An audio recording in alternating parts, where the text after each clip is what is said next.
Whilst gay men are an incredibly diverse community who can be found in all walks of life, I don't think it's a gross generalization to say that a huge number of us really love female pop icons, and it's a relationship I've long been intrigued by.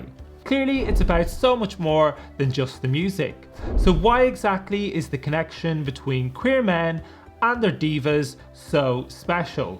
What needs do they fulfill within us? Why are these women quasi-religious figures in the community? And why don't gay men feel the same way about male entertainers? So many questions, let's find out. Legendary entertainer Judy Garland was arguably the original queer icon, and her popularity amongst gay men was noted by Time magazine as far back as 1967. In a review of the superstar's final concert in New York in August of that year, the article reads, "A disproportionate part of her nightly claque seemed to be homosexual. The boys in the tight trousers roll their eyes, tear at their hair and practically levitate from their seats, particularly when Judy sings Over the Rainbow." Of course, what made so many gay men fans of Garland in the first place was her defining role in the 1930s musical The Wizard of Oz. But what exactly was it about the musical which appealed so profoundly to the gay psyche in the way it has for generations? LGBTQ+ people still have to navigate a world where discrimination is commonplace, and oftentimes from within their own families. The fact our rates of mental health issues are typically disproportionate from the rest of society is indicative of this. You don't exactly need to be Freud to see why gay men identify with the Wizard of Oz in the way that they do. The character of Dorothy has been orphaned after the death of both her parents. Feeling sad and alone, she runs away from her aunt and uncle's home, the barren American countryside, to a technicolor fantasy world, where she meets other outcasts and sings about dreamland and escaping. Incidentally, I've never actually seen the movie. My gay membership might now be revoked. The gay community has been marginalized for millennia, and whilst gay visibility has increased dramatically over the last 2 decades or so, in Western society at least, historically there's been very little visibility for queer people in our wider worlds.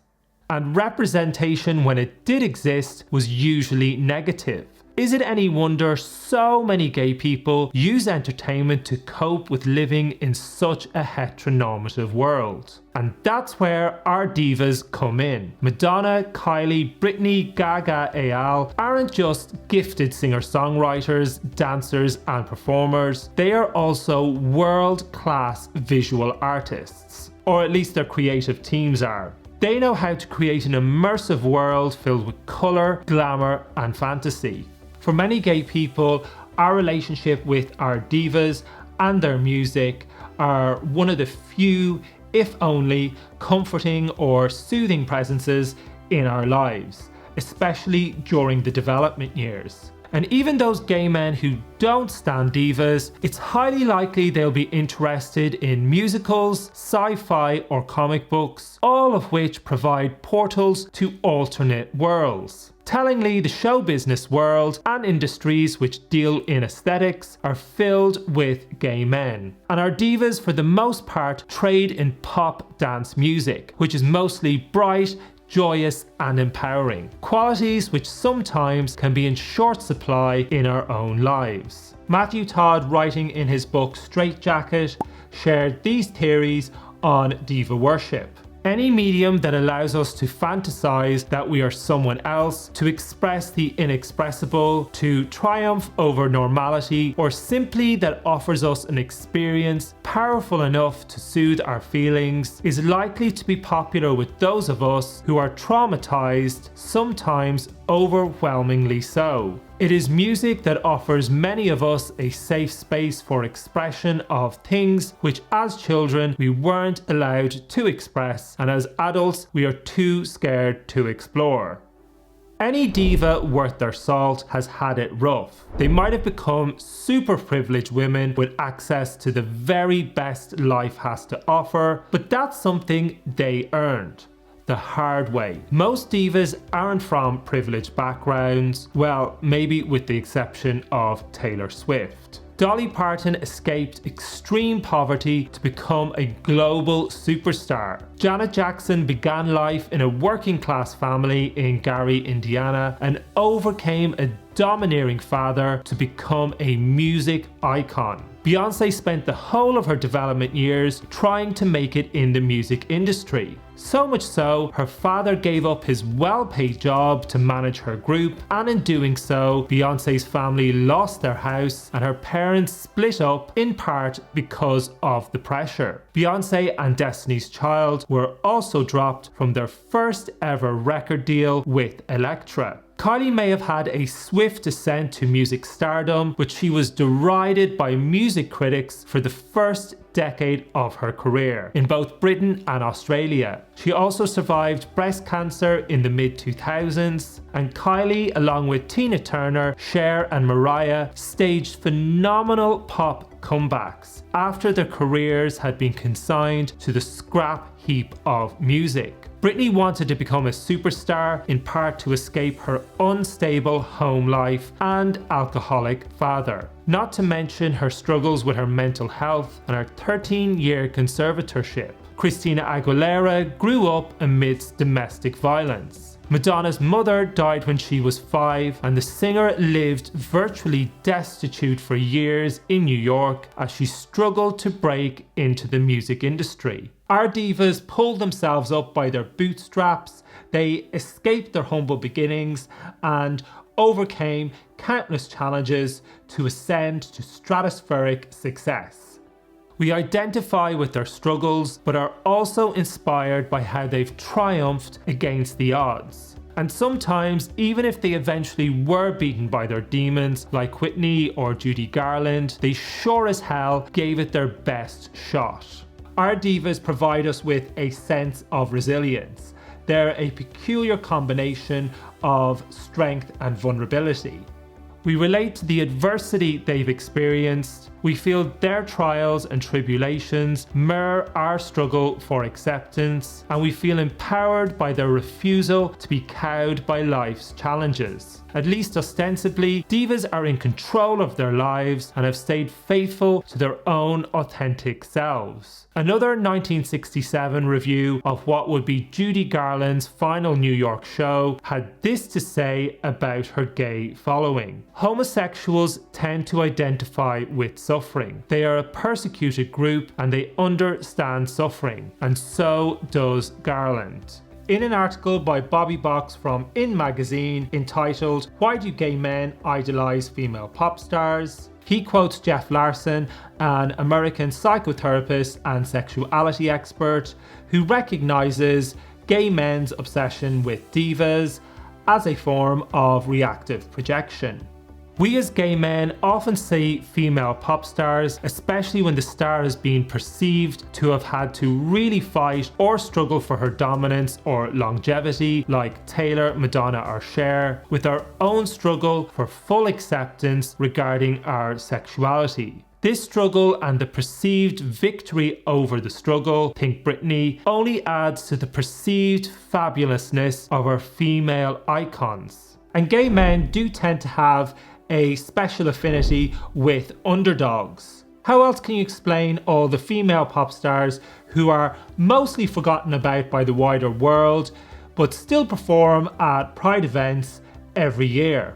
And despite our divas becoming mainstream superstars, there is still something of an outsider quality about them. Well, at least I think so. Mariah grew up mixed race in mostly white areas of Long Island and experienced racism throughout her development years, and has spoken frequently about feeling she didn't belong growing up. Madonna has said over the years that growing up she always felt like an outsider. Our Madge wasn't the greatest singer or dancer or most obviously talented person at the beginning of her career, but she ended up being arguably the greatest pop star ever. Cher has said that she never felt she belonged growing up in California with her dark looks and features. The Spice Girls were a bunch of show business rejects. Their words, not mine, who individually I highly doubt would ever have made it. Gaga has spoken extensively about feeling like a reject during her development years and how she was once thrown into a rubbish bin by a group of boys whilst other kids looked on laughing. Their journeys to self-actualization serve as inspiration to us, that we too have control over our destinies and can live lives in accordance with our values. It's a powerful message in a world which oftentimes tells gay people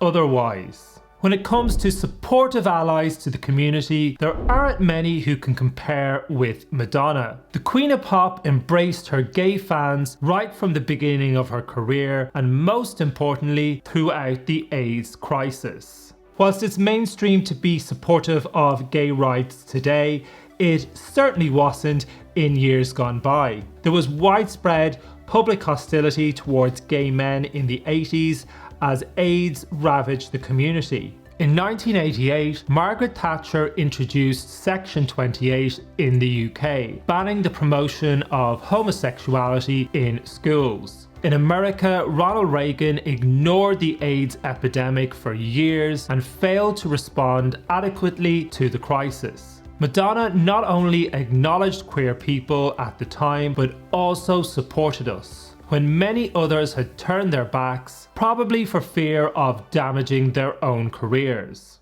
In '86, she featured 2 gay sailors and a drag king in her Open Your Heart video, which was completely unheard of at the time. And for her '89 album, Like a Prayer, she included with the artwork a pamphlet containing information about AIDS, which crucially stated that everyone with the disease deserved respect and compassion, regardless of their sexual orientation. A sentiment at odds with the homophobic rhetoric being spewed by much of the media at the time. Kylie might not appear to be the most political of artists, but she was actually performing at Pride events as far back as '94. Again, at a time when most mainstream stars steered well clear of the LGBTQ+ community, and ever since has been a passionate and vocal ally. Cher featured drag queens in her shows as far back as the late 70s. She is also known for her long-term working relationship with gay costume designer Bob Mackie. And it was obvious to us all that Cher was on our side.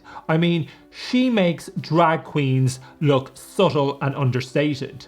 Janet Jackson did a song supporting gay love, Free Zone, on her '97 album The Velvet Rope, which also featured the huge hit Together Again, a song about her friends who had died from AIDS. A commercially risky move considering she was one of the highest paid recording artists in the world at the time. And other non-musical gay icons such as Princess Diana and Elizabeth Taylor supported the gay community during the AIDS crisis. Few others embraced the gay community with as much enthusiasm as Lady Gaga. Unlike previous classic pop songs adopted by the community, which were perceived to speak to the gay experience and gay pride, Gaga's anthem Born This Way was explicitly so. The message wasn't coded or multi-layered. The American superstar has supported the LGBTQ+ community consistently throughout her career, working closely with charities, as have other divas such as Miley Cyrus. Our female pop icons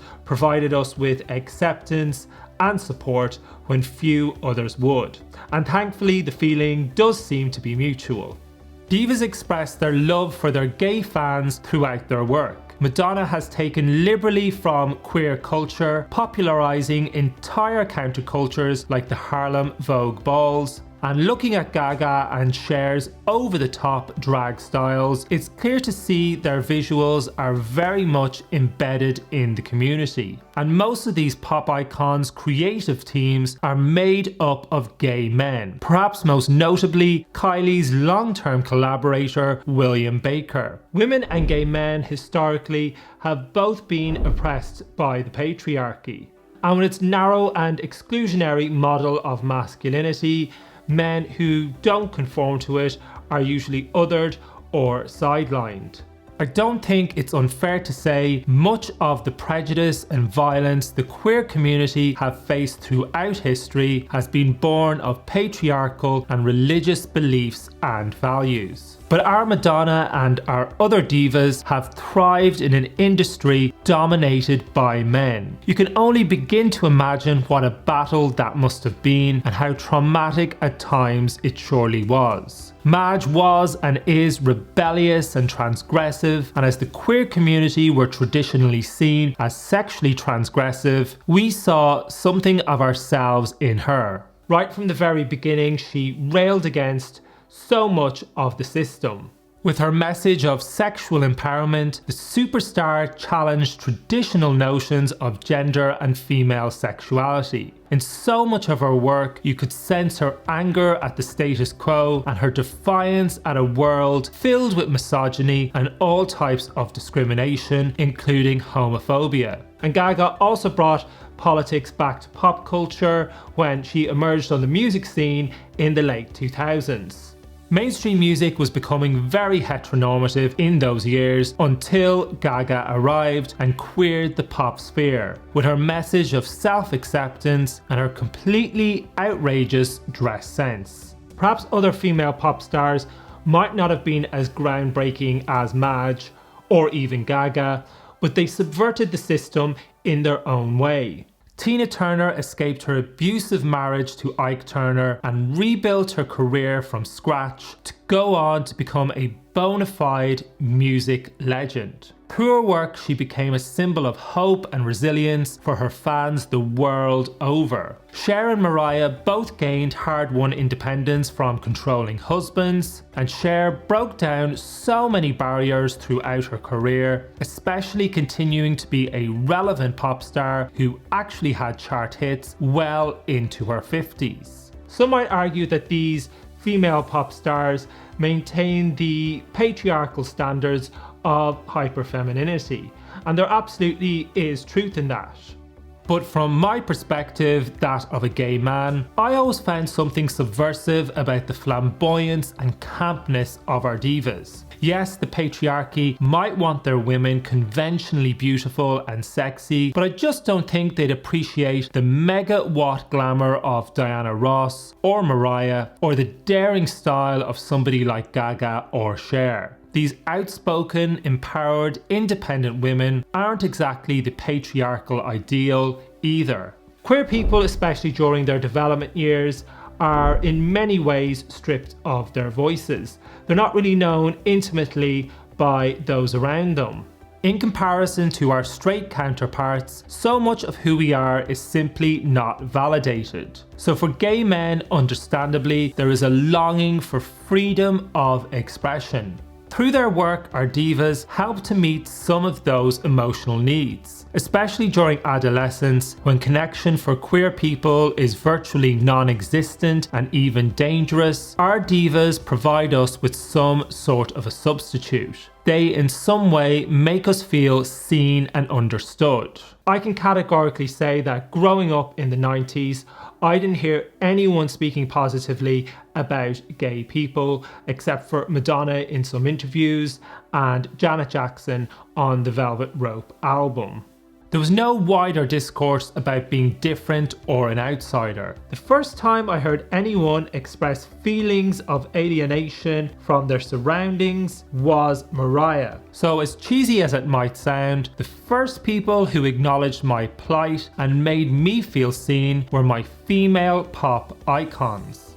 And traditionally, men are not encouraged to be expressive or as visual as women. Listening to pop music was, and probably still is, seen as a feminine pursuit. So there's something so powerful in our pop icons owning their pop crowns and wearing them with pride. Divas are not known for being pared back or low-key. That is not their thing. They exude strength and power when they perform on stage like superhuman, invincible beings. They own their femininity and sexuality and sing songs about overcoming adversity. They appear confident in their voices, sure of who they are in the world. So many LGBTQ+ people are taught to feel shame for just being who they are. And here are these women who, ostensibly at least, are the very opposite. Personally, the worlds that I grew up in, the message was very, very clear from all those around me.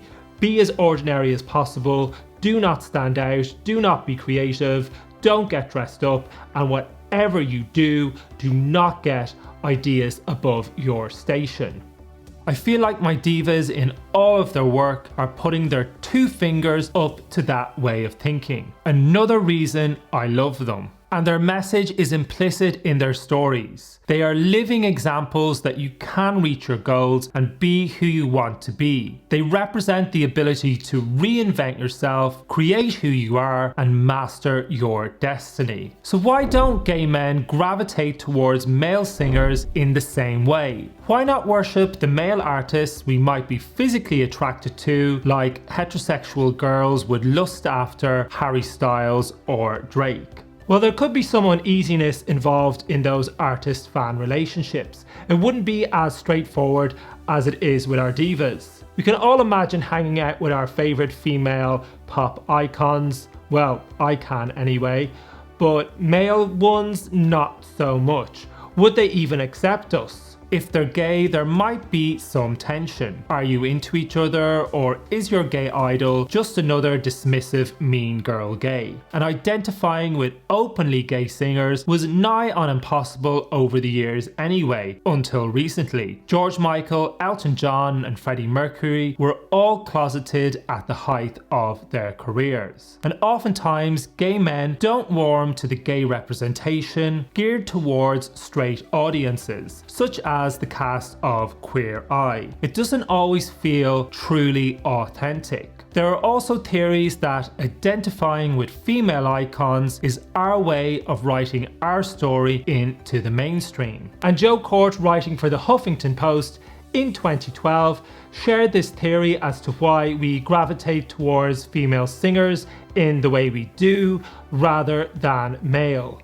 My theory is that in our early lives, our inability to attach and identify with men may prompt us to try to escape into the feminine realm to avoid the shame and fear of being compared unfavorably with other males. Although this is true of both gay and straight men bring these issues to their female partners. Not having women as partners, we turn to our divas.